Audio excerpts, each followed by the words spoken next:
And a lot of Americans don't know that their country has completely been bankrupt really for a lot longer than 2013, but that's when basically Obama surrendered the United States to China, its largest creditor in Rancho Mirage, California. And then we went through a 2-year workout period in the banks. It came out in 2015, and the execution plan finally came to completion really yesterday when the global collateral accounts felt comfortable enough to release and unlock all the potential that existed in those trusts, those ancient trust accounts. So you're alive during this transition, which is really remarkable. It's remarkable for all of us, but it's truly, you're getting to witness heaven expand itself and show itself on earth through you, but through the whole process. And a lot of scars were endured by all to get here. A lot of death we had to witness in our own family. Some of us actually didn't make it. And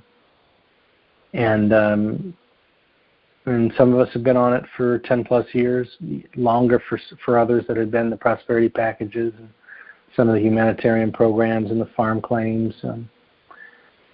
So, going back to 9/11, even the Bretton Woods, the Marshall Plan. There's people have been on this a long time, folks. And if you're a currency holder that's just been on it a couple of years, consider yourself very lucky. You only had to endure a kind of a thumbnail or a pinky finger in relation to the whole body of suffering of waiting all these years and going through the work through of the cabal and the dark minions through all the different levels of power to get to this point where you actually get to taste the spoils of victory. Pretty cool stuff. Wouldn't you say, Dr. WC? Oh, yeah, happy to be here. Happy to be here. Hope I can help the Ball Club. Okay, so that kind of gets to Trump. The private 800 release. The toll-free call centers are all waiting. They just gotta give us the numbers. There's a variety of ways we think they're going to give us the numbers. We thought they might give it to us on Bruce's call tonight. Didn't happen. I know Bruce is pretty disappointed about that. It could happen at any moment. We think this will be the last night because we think at noon tomorrow Eastern Standard, so in less than 12 hours, that will be the cutoff actually for all of this transpiring. So that's why I wanted to jump on and do a call at the last real truth call I could do, and probably a lot of the Intel providers will be able to do should we get the numbers at some point tonight. Public redemptions are supposed to take place all weekend. That includes not just the ZIM holders, but all First Basket currency holders.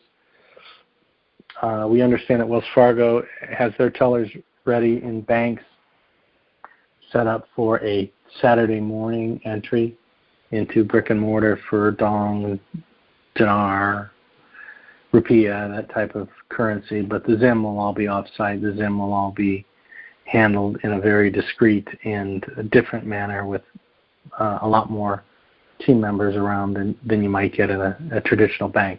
If you have all different kinds of currency, it's wise to lead with the ZIM, tell them that you have ZIM and a few others, because at that point you will be kind of slotted into a different line, if you will, within the call center computer and be placed up in front.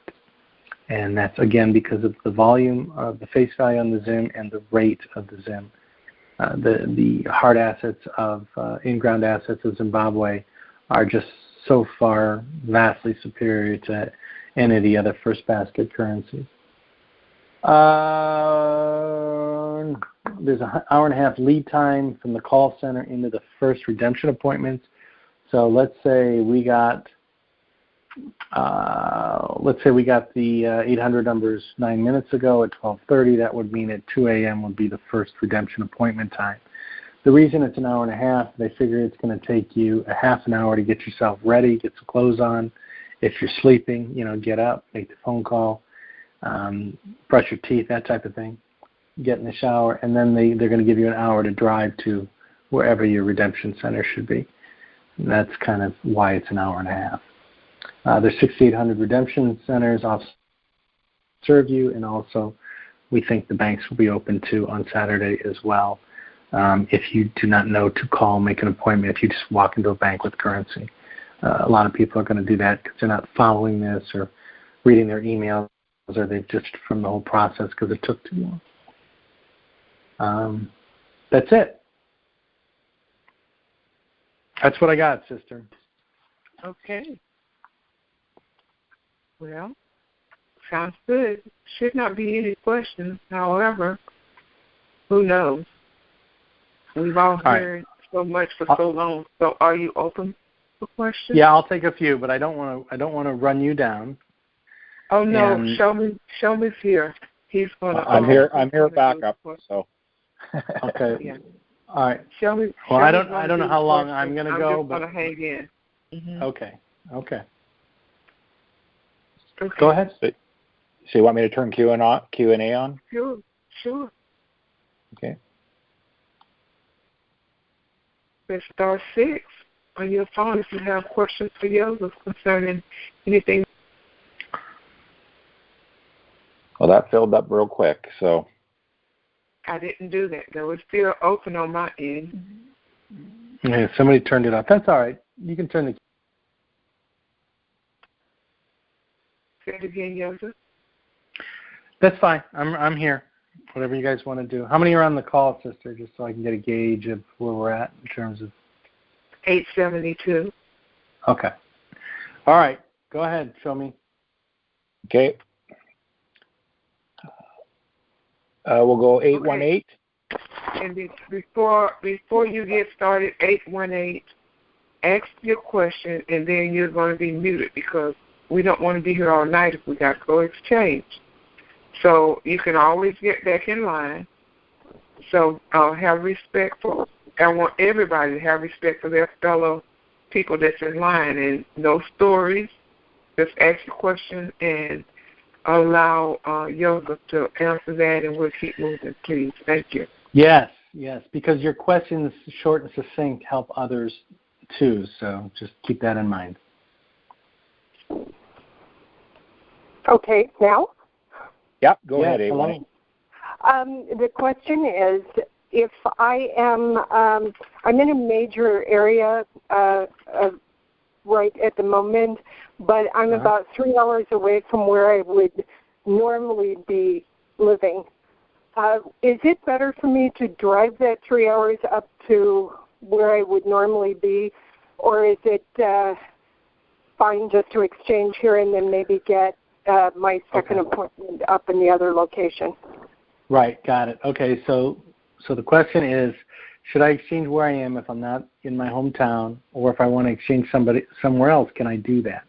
The answer is you can.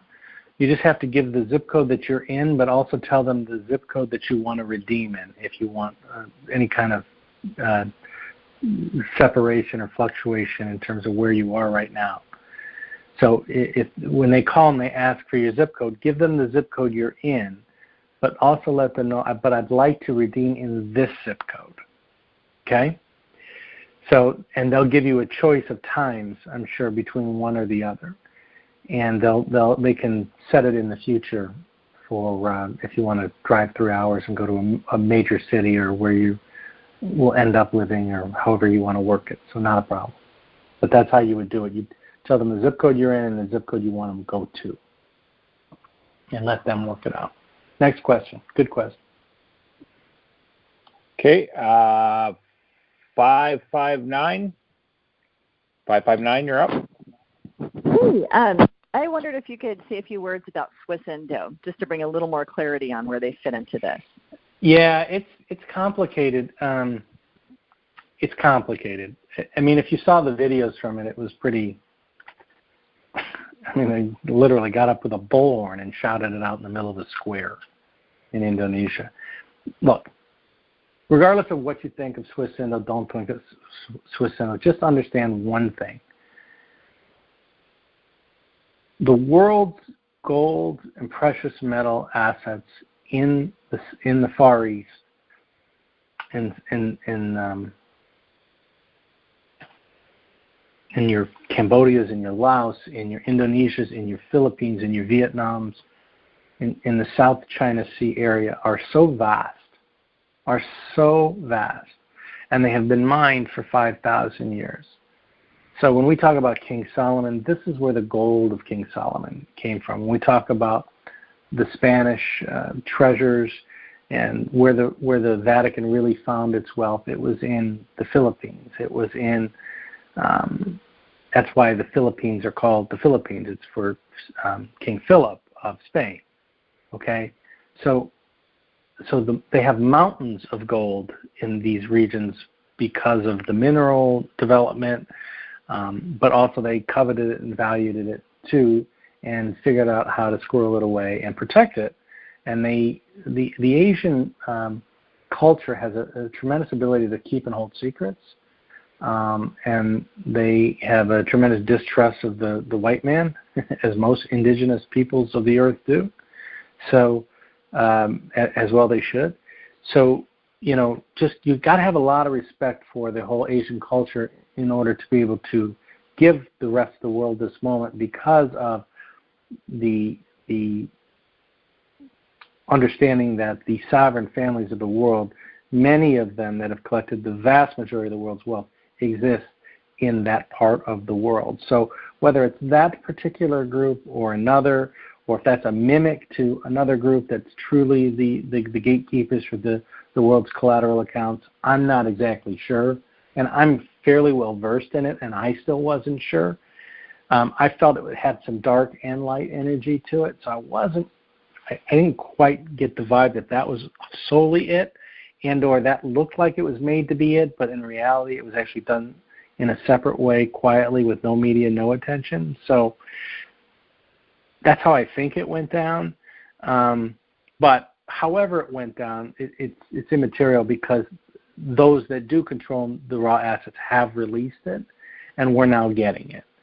So I hope that sheds some light on it. I don't really have some specifics that I know that I don't want to give, and there's some specifics that I just don't know. But I think there was light and dark in that situation. Okay, thank you. You want me to move on, Yosef? Yeah, let's go. Keep it going. Zoom. Okay. By the way, hello. Yeah, how are you, ShowMe? Really good, thank you. Okay, let's go. It's 224. Hi, good evening, everyone. Thanks for being there. This is a huge call. My question is regarding the NDA. Is there going to be an NDA or a situation? This is my specific question about it. As a ZIM holder, is there a scenario in which a ZIM holder would not be required to sign an NDA? Yes. Yes, but can I ask you a question? Okay. If you have a chance to get an extra $5,000 on your ZIM per ZIM, would you be willing to sign an NDA in order to achieve that? I've thought about it numerous times, and the only reason why I second-guess myself is just a little bit of distrust that I have. Maybe that's the old paradigm in me, or I don't know. It's the old paradigm. And I want to offer you, sir, a new paradigm, okay? Here's the new paradigm. Loose lips sinks ships, right? Right. And the one person you got to watch out for in this whole game, this whole benevolent game, this whole gift, right? They're giving you quintillions of dollars, it sounds like. The one person you got to watch out for that's your worst enemy and your best friend is you.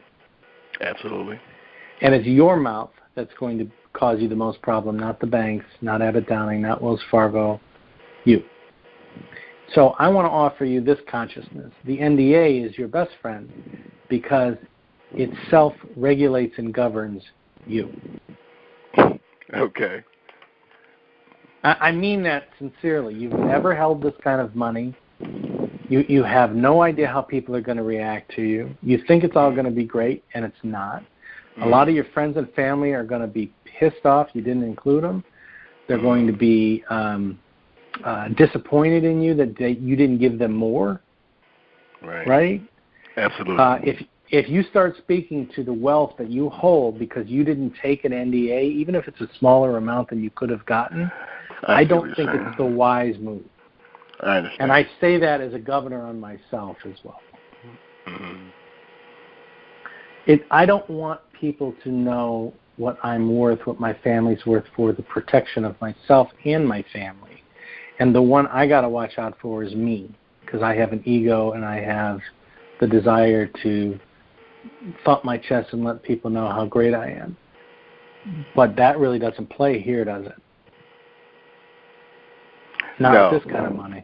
No, not at all, right? So look at the NDA as a righteous decision to self-regulate yourself. How about that for a paradigm changer?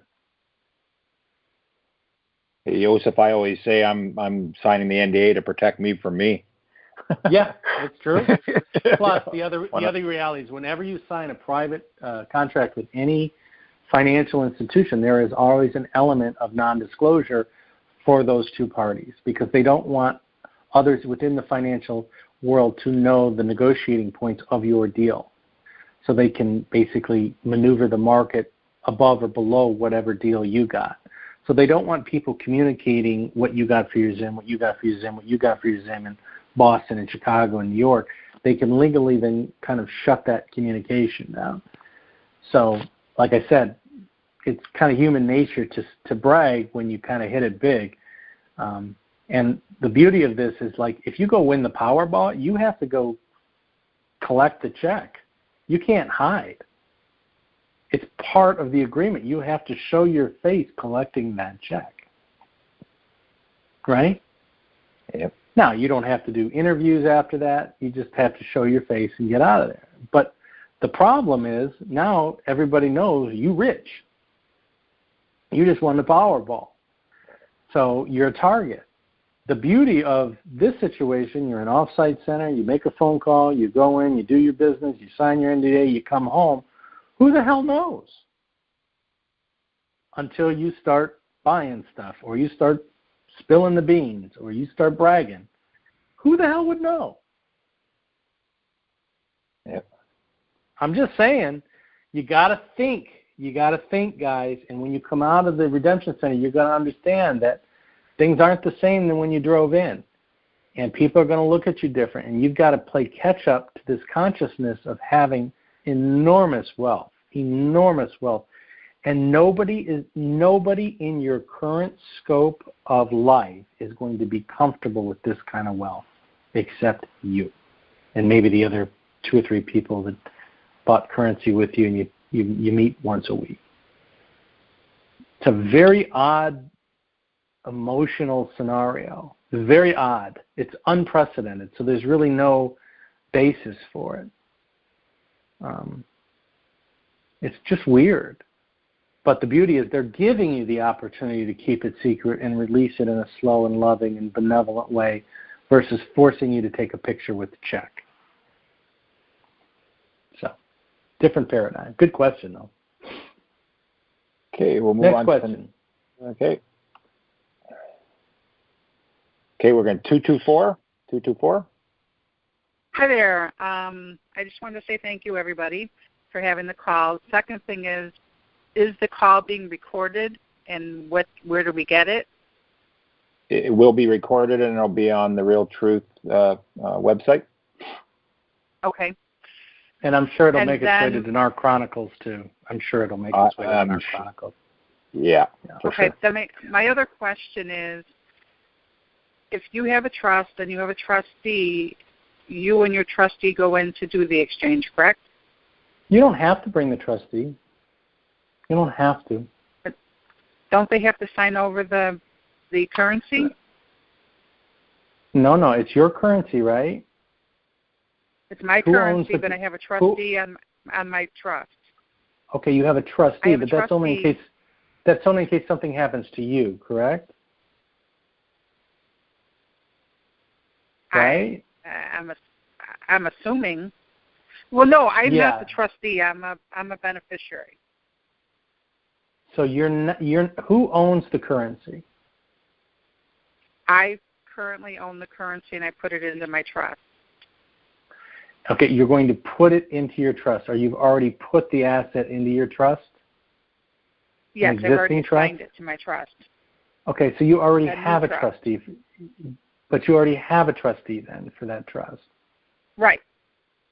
So you don't need to bring the trustee in. All you need to do is bring the trust in, the copy of the trust and the paperwork of the IRS for that trust account. You need to bring a notarized trust and the employer number.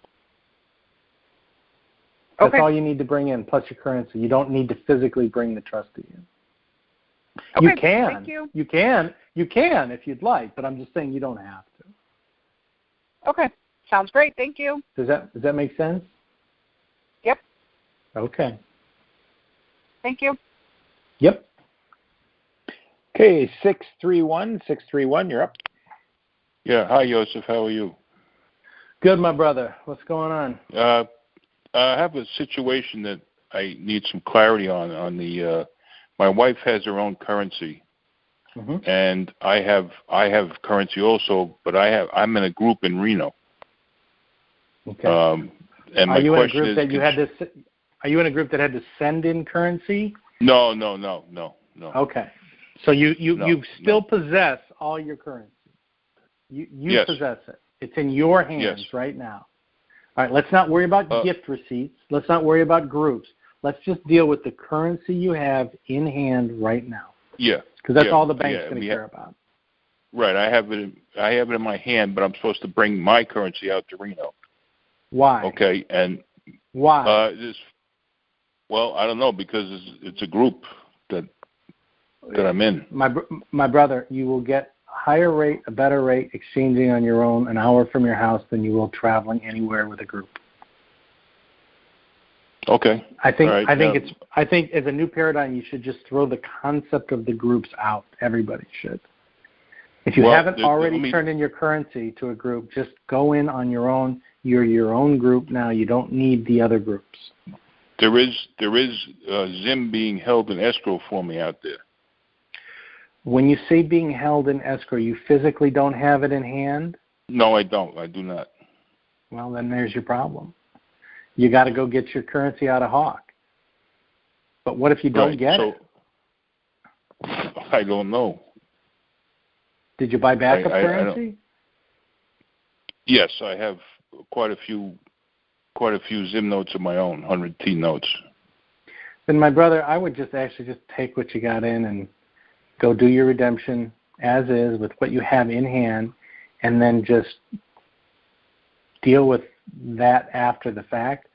And if you have enough in hand and you have so much money, I think it'd be wise just to let that go. I agree with you. And not travel for it. I know a lot of people have a loyalty to the groups, and I get it. I was in the Admirals group in Reno too, but that was a situation where you had to physically turn in currency. No, right? I would never have done that. Okay, well, I did that, okay? But a lot of people sign up with the Wells Fargo group, the General 64 group, and they basically think they're getting a higher rate because they're with the group, and that's complete nonsense now. Yeah, way back when I did sign up for the Generals group too, but I never heard a word about it, so. Right. So it's a good question because it involves groups, and I'm not saying you can't go and do what you were trying to do in Reno. Right. And I'm not trying to discourage anybody in Reno from profiting or doing what they said they were going to do and following through. That's not what I'm saying. I'm saying you have so much wealth in hand. Your smartest thing is to get that wealth out of your house, get it into a bank, get it converted, and get home as quickly as possible. Now, to my wife, can we go? We can't go in together, correct? Or we can? Oh, you can go in together. Yeah. Oh, yeah. I mean, if I go in with her, and then because she has her own currency, but actually I can go in and be under the guise Take of it my all own in. currency. Take it all in. Okay. Yeah, take it all in. Because what'll happen is let's say she didn't have. Does she have Zim? Yes. Okay, so you both have Zim, so you'll get one of the early appointments. You'll zip right in. It'll be easy. It'll be so easy. It'll be so. Yeah, we have a short, a couple of page synopsis of humanitarian projects. Great. Speak from the heart. Not overdone. Yeah, not overdone. It's from the heart. It truly is. We're in our late 60s. So, speak well, now hold on about that. Now, hold on. Great secondary question. Let me address this. You're in your 60s. Okay.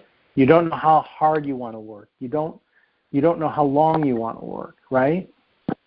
You don't know how long you're going to live, for God's sakes. I mean, some people might be on the call, might be another 5 to 10 years. Some people might be another 50 years with new technologies, maybe another 100 years. We don't know.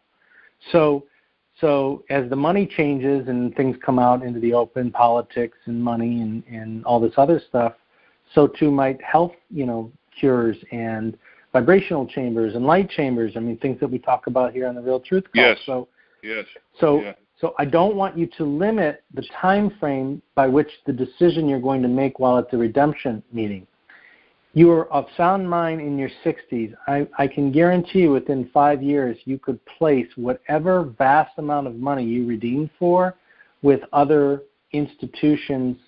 You could split it up and put it with friends, family, colleges, pension funds, cities, municipalities, school systems, parks, all over the country, all over the world. You could just bless the world like crazy and assign portions of your wealth that would live beyond your life. I agree with you. So don't look at it as I want to only work for 15 years, I better only take that amount. What I'm offering to you is think about 100 years. You may not only get 20 with it, but in that first 5, you can set it up so that it spreads out all over the world, and it'll just keep rolling, right? You can put law firms in with portions of the trust. You can split it up. You can put kids. You can put siblings, spouses. You can put grandchildren that finally become of age to handle this. You can put young operators that you meet on the street that are just amazing people that could use an extra $100 million lying around to go do something amazing, right? I mean, you can give it to cities. You can give it to art galleries. You can give it to college scholarships. You can give it to animal rescues. You can give it to parks. You can give it to school lunch programs. I mean, just because you're not here doesn't mean you're not going to be making an impact with this money while you are here. No, I agree with you 100%. I agree with you. Great question. I just want to just one thing before I hang up.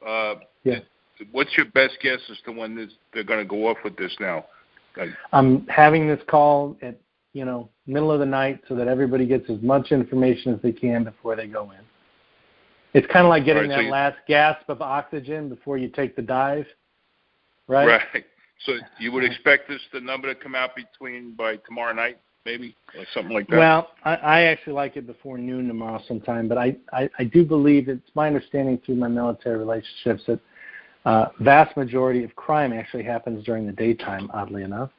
And because the Zim is so valuable, we feel the Zim's going to go at night. So we believe this is the last night before we're actually going to get the 800 numbers. So to me, it makes the most sense to go sometimes this evening. Who's going to announce the election cancellation? It's a great question. It might be Supreme Court justices. It might be, which would be either if Judge Roberts, if he's still alive. It could be Paul Ryan. The whole Congress can basically suspend the elections as well. We don't particularly know. Would we see those video resignations of Obama and Biden at some point? Yeah, well, I think the video ones are on reserve. I think they're going to try and do it live. But yes. Okay. You should see them. I mean, it's part of ripping the Band-Aid off. You can't have 2 presidents for one country. What are they? I'm just curious. What is their plans for those 2? Central sun reconditioning. Do you know what that means? I got you. Okay, I get the message. Okay, okay. Yosef, I think Obama's playing both sides of the fence. Like, he may get amnesty differently, but Biden's toast. Biden is a prince of darkness. He's bad. He looks like he's a dumb buffoon, but he's not at all. He's I think he's a snake, but yeah. He's you said the Clintons turned down the amnesty? It's my understanding. Well, now maybe they haven't. Maybe they have until tomorrow to change their mind. But that's hardcore, isn't it? Wow. They are hard. Yeah. They're clones. They're not real people. Yeah. They're being. Not they're nice like people, remote control, battery operated, robotic people. Yeah. They're not who you think they are. It's all a I know. snakeskin and oil show. It's ridiculous. Joseph, I appreciate your help. Thank you very much, sir. Okay, thank you, sir. God bless. Good luck to you and your wife tomorrow. Thank you. Thank you, Yosef. Okay, be blessed. Thank you. Thank you. Okay, next caller. Let's. Yes. Hi, Yosef. Hi. Yeah, we got Joseph? her. We got her. Yes, I got you. Hi. Listen, I have listened to your repeat audios, but I have never asked you questions. So I have probably as many very relevant ones that people might want to know about as the other gentleman. So let's tackle this because I'm very concerned about the courts and Congress. They should be wiped out in a constitutional form of government. I need to know from your vantage point. These people are all criminals, Yosef. Yes. It doesn't end with the executive branch. Yes. So what is going to happen? Please define to me the administrative courts. They must go, these people. And also with that, please help me understand how we can proceed to get the wrongfully incarcerated out immediately. That's the first question. Okay, well, the first question is all the bad actors that are woven their way through the court system, the politics, the banking, the cabinet, just everything, right? The media, the lobby, everything. So the way it's my understanding that they've decided to proceed is this way. They could go throw a injunction like we just got today on the world and go arrest everybody. They did that quietly. They could get a secondary ruling that allows them to use force in extraordinary circumstances to protect the greater good and eliminate some of those bad actors. They've done that.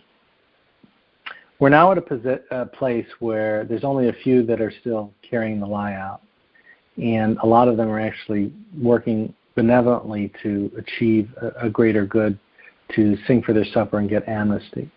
What's been decided is the best interest of everyone involved is to have the perpetrators acknowledge their crimes, give the perpetrator an opportunity to participate in the solution, and if they choose to participate in the solution and they take the amnesty deal that they're offered and they follow through, they get to walk away. That's not ideal for righteous people that want a pound of flesh for the pound of flesh that was taken off of humanity. I get that. But when you hold on to anger and you hold on to bitterness, it ends up owning you. And what the benevolence and the elders don't want is the world to be so angry and so bitter and so caught up in the way things were that they don't enjoy the blessing of the way things are now. And I hear some of that anger and rage in your voice. And I know it because it's been in my voice in the past too. And I've lost months, years in anger and rage, learning a lot of the things that we learn here on the Real Truth Call. That's why I gravitated to the show. I was living the real truth before there was a Real Truth Call, right? Or before I knew about the Real Truth Call. Sorry, Dr. WC. So the best thing for the most people, greatest good for humanity is to just let it go. Punish those that refuse to stand down, surrender, take amnesty, help in the solution. Eliminate those who are trying to eliminate us. But if you don't know about it, and you have to understand you're awake and fully attuned to what's going on, but 99.9% of the population has no clue. So to march them through the streets with pitchforks and I have this conversation with Dr. WC, who's got a big sword, and certainly with Fisher, who would just like to torch him with a blowtorch in the middle of D.C. the reality of it is the best thing for the most people is to forgive and make pono. And that's hard. The love you have to reach and connect to deep in your heart to forgive those that have enslaved, tortured, raped, pillaged, stolen, lied, humanity. Like, how do you do that? How could you reach that kind of forgiveness level, that kind of love? And yet, we have two horses to focus on. We can focus on the black horse that has been riding us, trampling on us, killing us, destroying us for 13 millennia. Or we can all jump on the white horse. As my friend Donnie told me today, I've just decided enough with the sorrow, sadness, anger, bitterness, rage. I'm jumping on the white horse and just running with this thing. This is amazing. And that's my choice.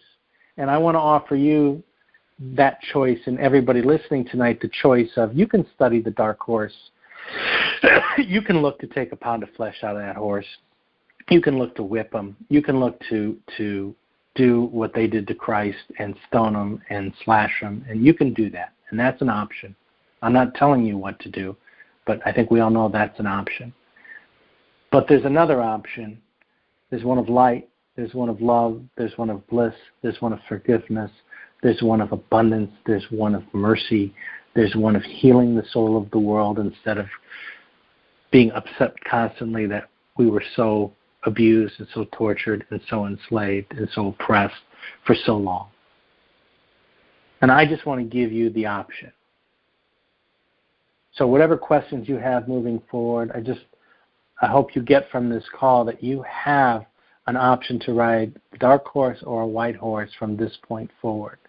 And one thing I want to tell you and tell everybody else out there, only those that are willing to climb the white horse get to ride in the next race.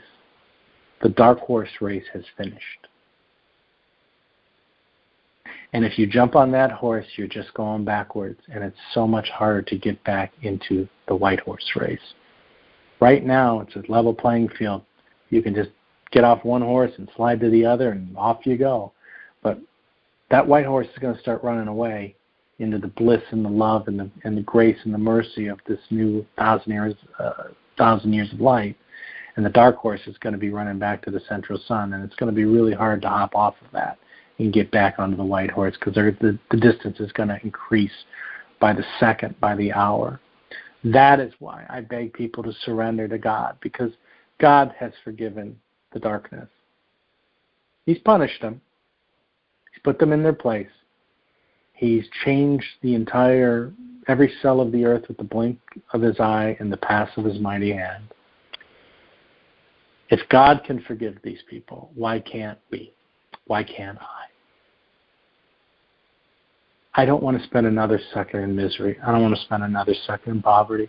I don't want to spend another second in scarcity. I don't want to spend another second looking at websites about dark nobility or currency or republic law or judicial findings from farmer claims from 1982. I've lost my eyesight because of it. I've gone down a couple numbers, right, just from staring at screens. I'm sure we all have. And it's a choice. It's a choice. It's a choice. Dark horse, white horse. God, not God. Love, fear. Forgiveness, rage. Punishment. It's choice. And the universe doesn't care which choice we make. It will give to us whatever horse we jump on. So I hope that spiritually answers your question, as well as practically answers the question. The benevolences have chosen to just focus on the white horse, make sure there was a barrier between the darkness and the light, and just separate it and move on. And I encourage all of us to do the same, including myself. Thank you. Next question, Yosef? Yep. Okay. 415, you're up. Hello, 415, You're up. Yeah, we can hear you. Oh, you can hear me? Oh my goodness, I'm just so enthralled. Joseph, kisses to your daughter, and I don't want to waste too much time. No. But there's one question nobody has answered. Okay. Or asked, and it's about Abbott Downing and Wells Fargo, and who are they to judge us when we come in?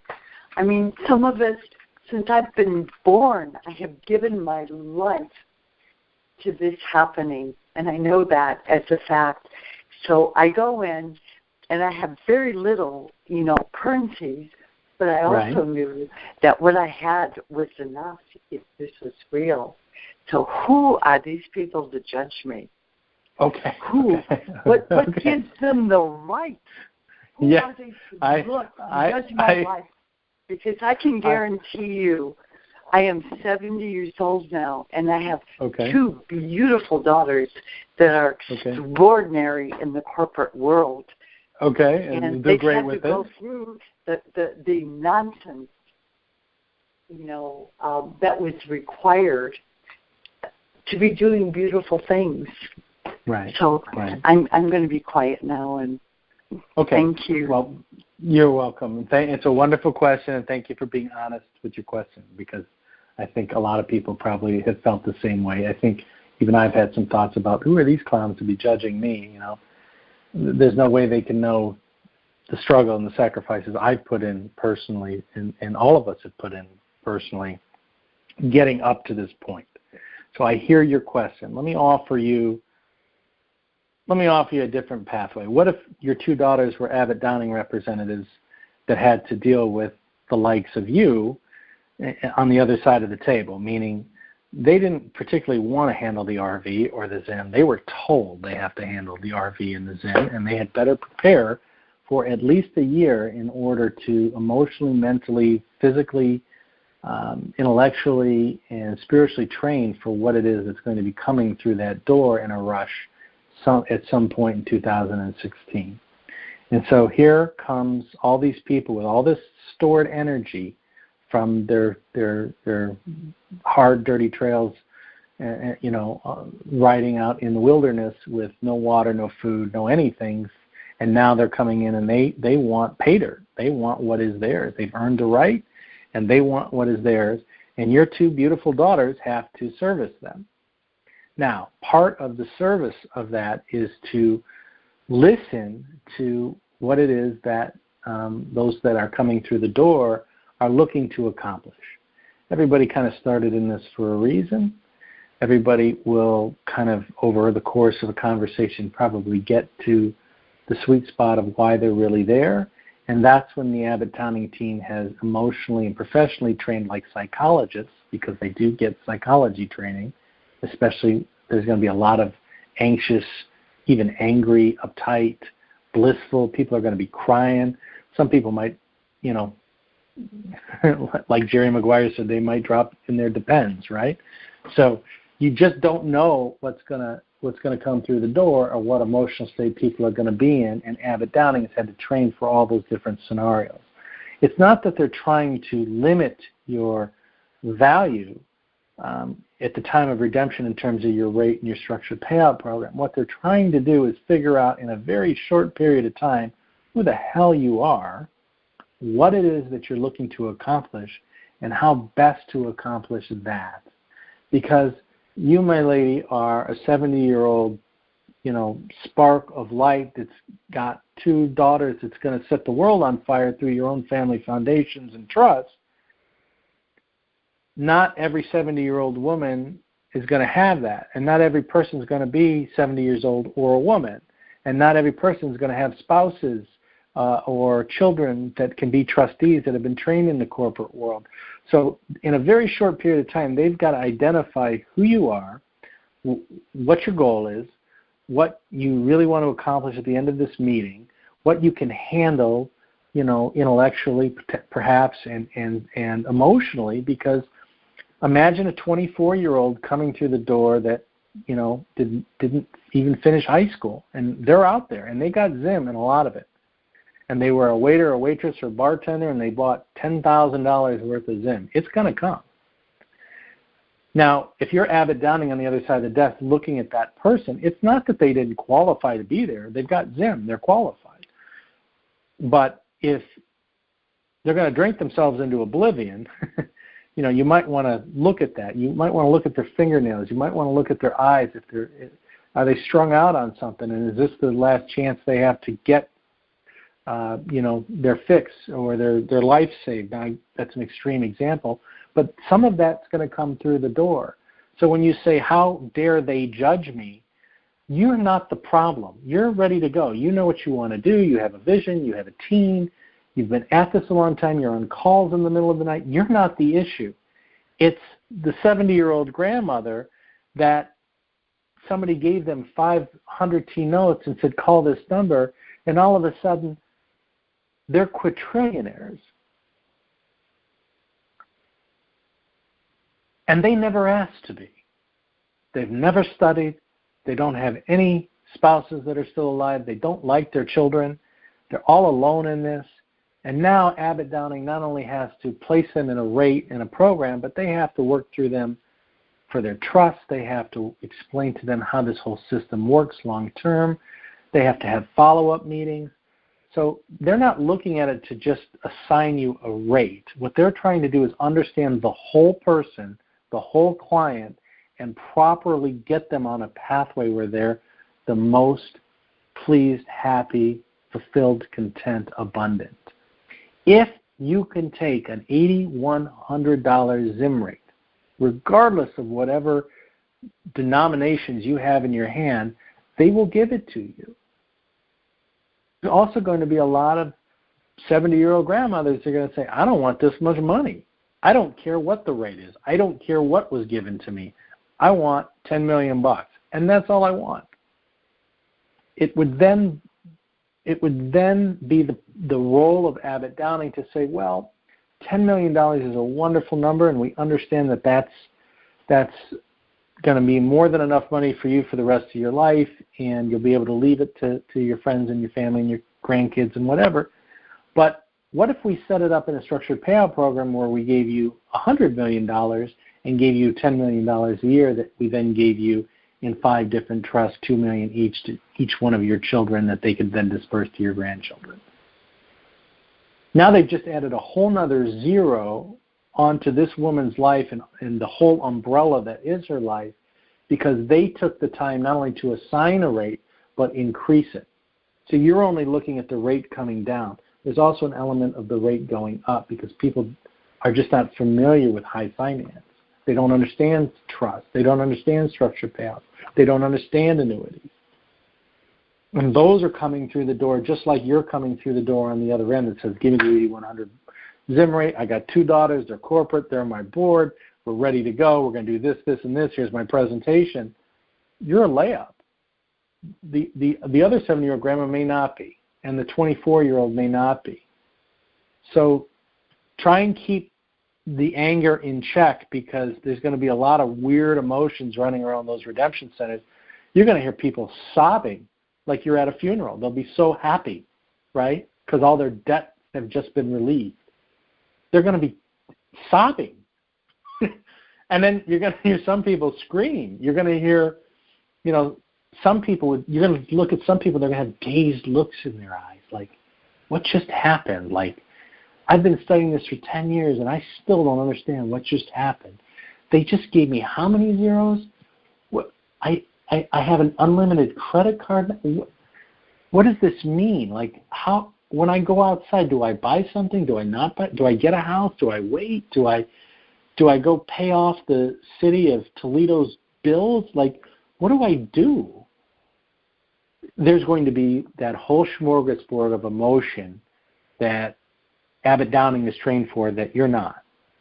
And so maybe those that you're feeling might be your persecutors might actually be your saviors and your helpers, because they will have worked with several sample redemptions and probably one just like you, and they know exactly how to slot you, exactly where to place you, and get you going in the right direction. So again, you're looking for a partnership with the bank. You're not looking for an adversarial one with them.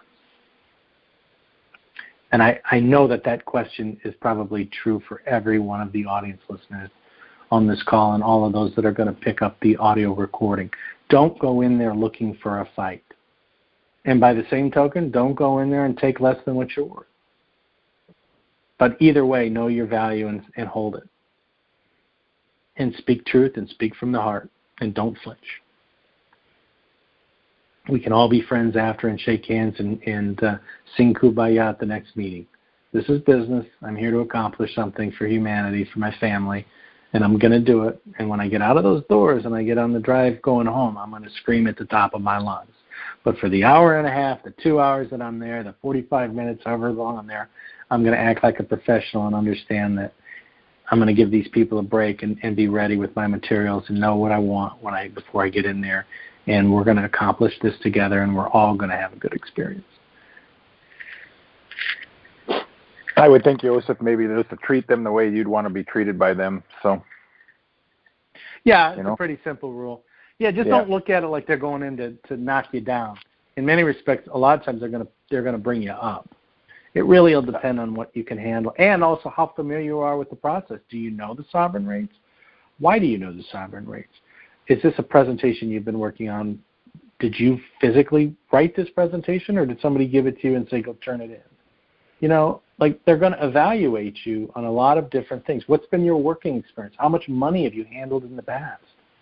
You know, and it's not as though you're not supposed to get the rate. It's just that they just want to make sure they have a sense of who you are before they start assigning things to you.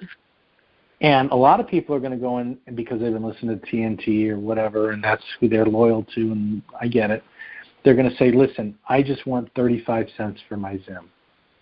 If I can get 35 cents for my Zim, I'll be the happy. You know what? I'm gonna blow it up.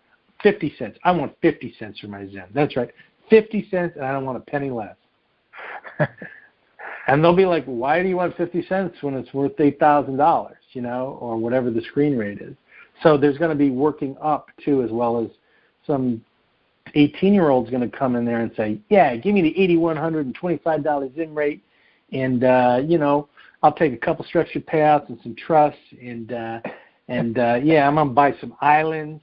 I'm going to buy some islands, and I'm going to bring people to the islands. You know, I mean, you just don't know what's going to walk through the door. It's the general public. We all bought currency off the internet, right? So give them a little bit of a break, and also speak up for what you're worth. So there you go. Okay, next caller. We are at 808. Oh. Hi, Yosef. This is Rosie. Hey, Rosie. Hi. It's an honor to talk to you, and I thank God for all the education that you've been teaching us ever since you came on early this year, and I appreciate you so much. Thank you. I only exist because you're calling in. Just remember that. So it's a two-way street. Thank you. Okay. I do have a question, and I did surrender unto God, but I still have this one question that's been lingering in my mind, and I need a closure, and I wonder if you could help me with it. My question is that why did you think that God allowed this to happen to humanity for all these years, for all this millennium? Is that the whole question, or is there a little bit more? And then my second question is to explain the difference between the rate and the other rate that you were talking about, We'll call it the market rate or the international rate. Yeah. Okay. So I'm going to answer, Rosie, your second question first because I really like your first question. Okay. So there's the face value. Right. Well, value. There'll be a screen value. There'll be a screen value for all the currencies. Just a normal screen value you would get if you went in to exchange currency on the street today. You know, if you had Canadian dollars or Mexican dollars or Philippine pesos and you went to turn it in, there would be a rate on the screen. They would give you an equivalent value in the currency that you're asking for, and away you go. We'll call that the market rate. Okay.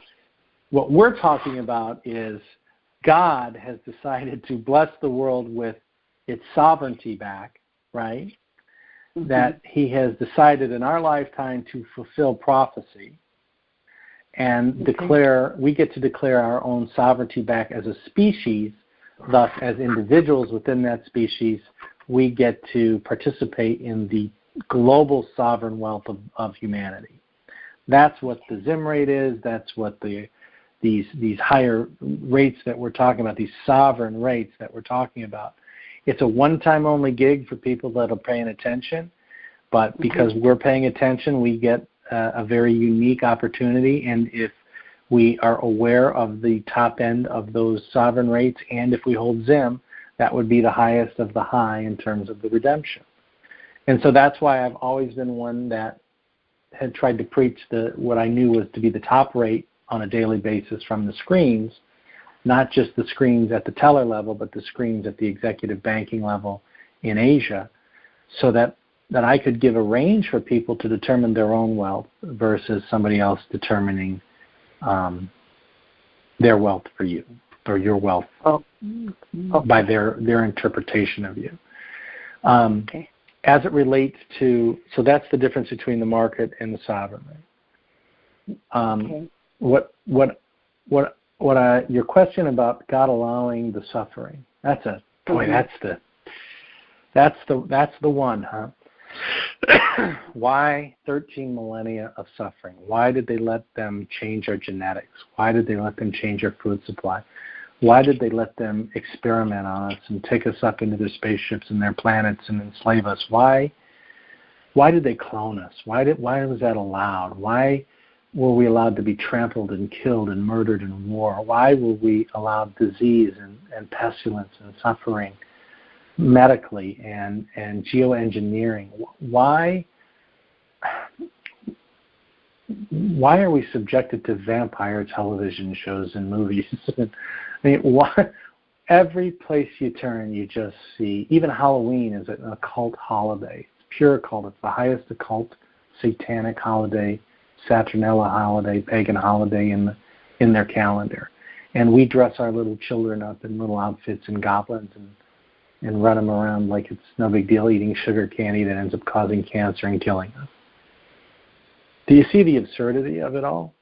Why would a benevolent, loving God let that go on? Well, the truth is he didn't. He didn't. He sent Christ, his form, his Son, his self in the flesh to let us know he hadn't forgotten about us. He allowed him to be sacrificed and martyred so we'd never forget him.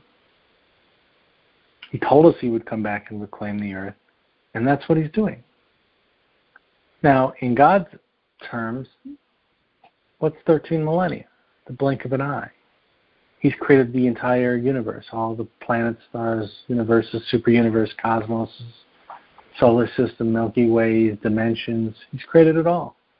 This is one of his many, many creations. We are one of many, many species. We are one of many, many planets. And yet, he didn't forget us. So one way to look at God is to say, yeah, it took you 13 millennia, but you never really let us get extinct. You never really let us get so enslaved we couldn't fight back. You never destroyed us outright. You never let an asteroid hit our planet. You always kept it warm with the sun. And when it needed to be cooled or it needed to be flooded, you did that too. I think, Rosie, the thing that we ought to look at in this life that you and I exist in, and all of us are sharing on this call, is we exist in the transition moment when God blinks his eye and waves his mighty hand and takes it back as a demonstration to all the universes and all the solar systems and all the planets and all the species that this solar system, this planet, this earth, this humanity, these genetics, these cells, these people, this race matters so much. They are so beloved. They are so sacred that I gave them a piece of my soul, my oversoul, so that they could survive through the worst possible darkness any planet has ever seen. Just to show all the other planets that you cannot rebel against God. And just as Christ was sacrificed and martyred to demonstrate that he cannot be overcome, so too a lot of us have been sacrificed and martyred to demonstrate for all future generations of humanity and all species in every galaxy and every planet that the human race is sacred and we do embody God within us. And for that we are eternally blessed to be leaders in this movement and to be participants in this moment. More blessed probably than some others that did their part in different generations, different eras, different millennia. But nonetheless, we all did our part to serve God. And this is what God wanted. We call it suffering. And it certainly hurt. But, the blessings that we're going to be able to shower on the world with our lives moving forward will so far outweigh the sufferings we had to endure to get here, both on an individual level, those here on the call, but also on a group and a collective level as a species. We are going to right the wrongs of this planet so fast it will make every cell in your body spin around like it's in a centrifuge. Wait till you see what we do to the cities. Wait till you see what we do to sub-Saharan Africa. Wait till you see what we do to Southeast Asia. Wait till you see what we do to the Philippines. Wait till you see what we do to Hawaii. Wait till you see what we do to the inner cities in Detroit, in Chicago, Atlanta, Akron. Wait till you see what we do to the lakes and the rivers and the streams. Just wait. Because now we have the resources of God at our disposal. Not the resources of man, the resources of God. And that's what the sovereign rate represents, the resources of God. And that is why I have told people that if you truly want to play with these resources of God, you have to surrender to the will of God. It's only fair. It's a match. If you're going to use God's assets, you've got to be in alignment with God, or else you won't be able to keep them. And if you try and keep them out of alignment with God, it'll kill you. Look at what happened to every other rebellious person going on now. They're all being arrested, shipped off for reconditioning or worse.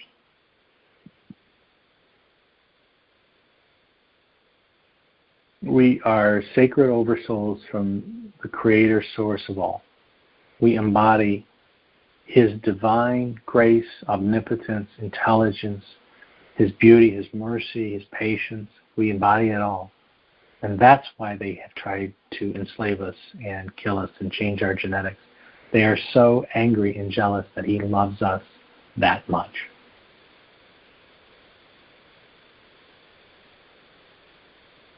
A lot of paradigm changing tonight, ShowMe. Oh, that was awesome. Thank you. I enjoyed that. We think it's terrible and awesome on the front, and when we really look at it and inspect it and go inside of our hearts, and we make pono with it, we make peace and we forgive, we see that the suffering was a great honor. That's for sure. A great honor. It's like whenever you're in labor, it's so hard, but whenever you take the first look at that baby, it's like you'll say, "Oh, I'll do this again." It's like you all of a sudden you got a moment of insanity. But the love is so great it overrides all the pain and suffering.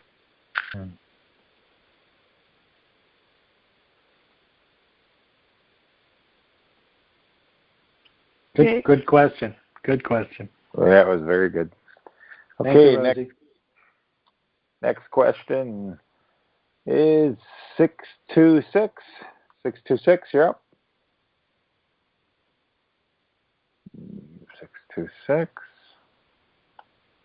626, you're up. Okay, move on to the next one then. 626 may not be up. Yeah, 678. 678. Hey, Dr. WC. Hey, Yosef. Hey, ShowMe. This is Dory from Chicago. Hey. Hi. Yosef. Hi, Yosef. Yosef, I missed you. I'm glad. It's good to hear from you again. Oh, thank you. Thank you for having me back. My question is, from last time, I'm interested in the health and helping people, but they never said anything about how can we help the people with mental illness? There's a lot of people that's walking around homeless and mental illness because they shut all the mental clinics down. Right. My mom actually worked for a mental clinic for 20 years, a state-run facility for young boys of the court that had real issues. So I'm sensitive to that. I know have friends. Go ahead. I know it's people there to help for drugs and other things, but how can we help those for the mental illness? Well, how are you going to help them? What's your plan? I don't know. I haven't heard of any technology or anything for the mental illness people. Okay, well, I'm very familiar with mental illness. I'm very familiar with the people that work in the world. I'm very familiar with the lack of funding. My mom actually was forced to take an early retirement because the state facilities were shut down one year in mass. So she lost her job because of it. And so people basically go out in the street, they release them into the wild, and they really need care. So you're going to have all this money. My suggestion to you is twofold. Number one, start quickly, start immediately with existing facilities that do this kind of work and do it well, and make sure that they get immediate funding right off the bat. Take them slow, 5, 10, 15, 20 million bucks, but work them up each quarter so that they can generate the staffing and then the added facilities to take on more and more and more cases and people and give them proper service. If you gave them $100 million overnight, they wouldn't know what to do with it, and it'd be a mess. So you got to slow drip them into the reality that you're never leaving them, and set up some sort of financial trust for them so that it spits off interest, so that they always have a sense of security that they're going to have that type of endowment or contribution there on a quarterly or semi-annually, certainly annual basis. That's the first thing I would do. Then I would probably hire a crack team of social welfare experts, people that are leaders in the field from a scholastic or academic point of view, people that have worked in school systems or with the state or consultants, those types of people. And I would pay them to basically research the best practices all over the world for mental handicaps or problems with social disorders, physical disorders, and try and accumulate the best possible plan. And then once they have that accumulated, 6 months, a year, 2 years, however long it takes, I would then add some funding to that and let them go out and basically build the facilities, hire the people, start the nonprofit, for-profit, some combination of the both, so that you could create change within the cause that you wanted to address with this money. That's what you're called to do. I think that would be a really good thing to talk about at the time of your redemption, because it is an area everybody wants to go to, cool buildings and new technology, and nobody really wants to go deal with the mentally retarded or that's not the right word anymore, but socially disabled or physically disabled or impaired, autistic, a lot of families in crazy need. And there's just a lot of people walking around the streets that are either homeless or getting into bad things because they just can't function in today's society. The truth of the matter, if they were given a shower, some food, a place to live, sleep, and some pride and dignity restored with a hug every once in a while, they could do things. And I've seen mentally challenged people or limited people in their physical capabilities actually perform meaningful tasks to them in different facilities around where I live. So I hear what you're saying, but don't just give money to the existing consciousness of this. And regardless of whatever your bent is of what you're going to go do in the world and what your heart's calling you to go out and serve, always push the needle a little bit higher. Take care of the initial needs, certainly with as much money, and find as many good people as you can, but just know part of your responsibility of being a chosen one with this Zim and having this kind of money is you are the ones that are going to challenge the envelope. You're going to think outside of the box, fund it, make it happen. You are going to ask people to be better. You are going to give them the time, the space, the emotional security, the support, both financially and spiritually, to try new things, make things better so good you couldn't even imagine it 2 years ago, and now you're doing it. And you're doing it in 10 starter facilities, and in 10 years you're going to be in 100 different cities around the country. That's who you are with this kind of wealth. You are as much of a cheerleader of humanity and the improvement of conditions of humanity than you are the person that puts your name on the front of the check now to make sure that everybody has what they need financially. You have to accept your responsibility as a motivator and as a cheerleader for the greater good for whatever cause that you choose to specify in. And I really would choose to specify in specific things, because if you try and be all things to all people, you're going to do nothing great. Pick something, make it amazing, be amazing at it. Don't do 20 things. You know what I mean? Don't do mental health and sports. Do sports. Do mental health.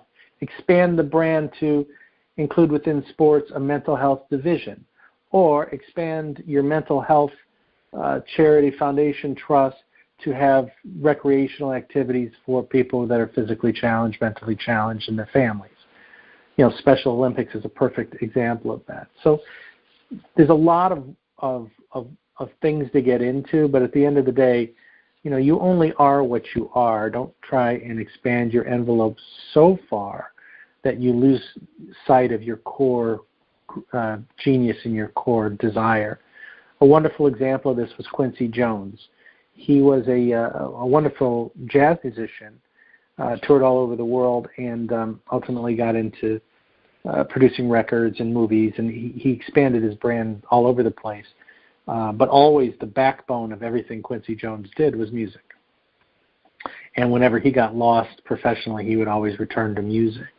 And I think that's who he was, that's who he knew he was, that's what he knew he was good at. And if he could do a movie that was musical, or a TV show, or like The Fresh Prince of Bel-Air was one of his TV shows, but he did it with a rap star that was a music star, and he understood it a little bit. So my point is that you can expand from one core thing, like the trunk of a tree, and let a lot of branches spill off of it, but don't try and be 50 trunks of 50 trees and then try and do 50 branches off of 50 trunks and 50 trees.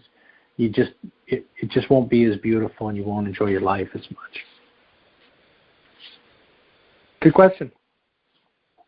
Next question. Okay. Next question. We're going to 313. 313. Wow, I can't believe I got on. I wasn't even sure if star 6 was it or not. This is my first time. It's great to talk to you, Yosef. Hey. Hey. So, anyhow, this is Motown. And Wayne County? Are we in Wayne County? Where are we? Yeah, Wayne County. Motown. What city? Detroit. What city? Detroit. What city? In the city? The actual city I live outside the city. What city? I know Detroit pretty good. What city? Oh, Allen Park. Allen Park, Michigan.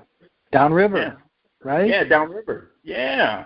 Are you from McLeod? You know McLeod Steel Mill? Yeah. Yeah. You better get a good look at it because it's coming down. No kidding.